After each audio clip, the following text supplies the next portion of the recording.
পিলারে ফাটলের কথা আপনাদেরকে বলেছিলাম ইতিমধ্যেই নিউ গড়িয়া মেট্রো স্টেশন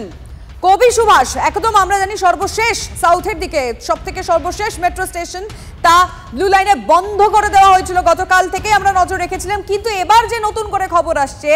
স্টেশনকে সম্পূর্ণ ভেঙে নতুন করে তৈরির সিদ্ধান্ত নিয়েছে আমাদের রিপোর্টার সায়ন্ত ভট্টাচার্য জানাতে পারবেন এই বিষয়ে আরো তথ্য সায়ন্ত কি সিদ্ধান্ত নেওয়া হলো একটু ডিটেইলে জানাও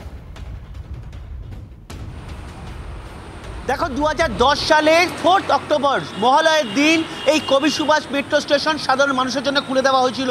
গত 15 বছর ধরে টানা পরিষেবা দিয়েছে কিন্তু তার মাঝেই দেখা গিয়েছে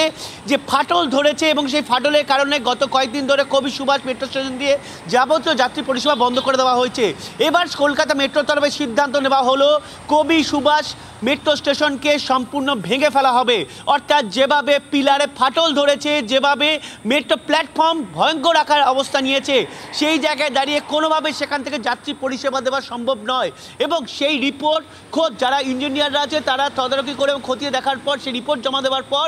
কলকাতা মেট্রো সিদ্ধান্ত নিয়েছে সেই মেট্রো স্টেশনের পুরোটাই ভাঙা হবে 9 থেকে 10 মাস সময় লাগতে পারে ন্যূনতম